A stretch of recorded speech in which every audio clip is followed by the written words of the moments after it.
So I think that our appreciation of how to treat colon cancer in 2019 has evolved a little bit over the last couple years in two kind of different ways.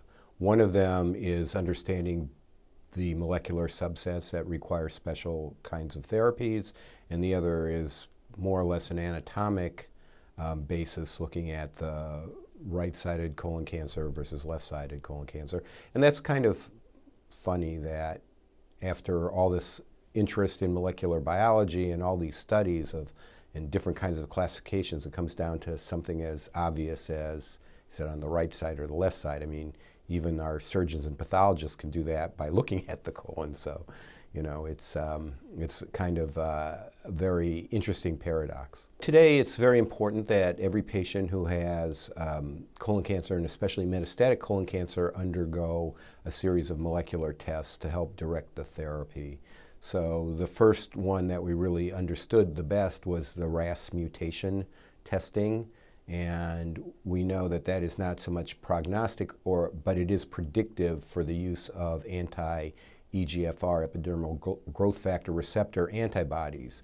And those who have RAS wild type, and that's both KRAS and NRAS, those patients will benefit from the use of these antibodies if they're wild type. If they have a mutation, then you shouldn't use these antibodies. So that's more or less 50-50 of all colon cancer. So we've taken a drug that we used across the board and selected the better half of the patient population to receive it.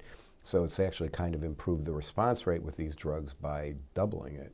The Wrasse was the first, and then we know now about BRAF mutations. Those are very much prognostic. We know those patients do much worse, and we tend to see those in right-sided colon cancer in younger patients, and that's a particularly ominous finding.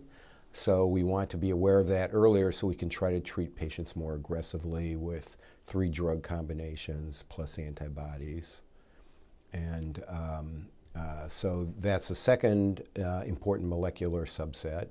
And then there are a couple other ones that we've become more aware of and we need to also look for. So where there's data that has emerged on HER2 overexpressing colon cancer, it's a small subset, 4 to 5%, but they're all RAS wild type.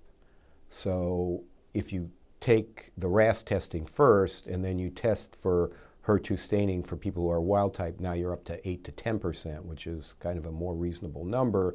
And those patients may very well benefit from the same kind of anti-HER2 therapies that we use in breast cancer. And I'd like to call people's attention to the SWOG 1613 study, which is comparing a kind of standard second-line therapy towards anti-HER2 therapy for this patient population. That study is accruing now. It's a randomized study and it's a very important one. And then finally, we know that there are certain fusion proteins now in colon cancer, like the ones in lung cancer, that are more common. And the main one is the TRK or TRK family, NTRK in particular. That's about 3 to 4% of colon cancer. And those can benefit from a specific inhibitor today. Finally, I want to also call people's attention to the patients who have microsatellite instability. So, I mean, this is a situation that we've come to understand mainly because of colon cancer in families with Lynch syndrome.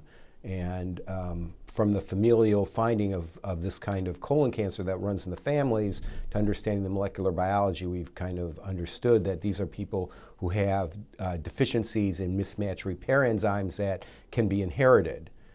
And that was kind of interesting, but didn't have much therapeutic implications until a couple years ago when the link was made between having a microsatellite unstable tumor and benefiting from immunotherapy. So that group of patients can really benefit from the anti-PD-1 drugs, unlike the other 90% of colon cancer. And so we need to identify those and make sure they get directed to the appropriate trials or approved usage of anti-PD-1 antibodies.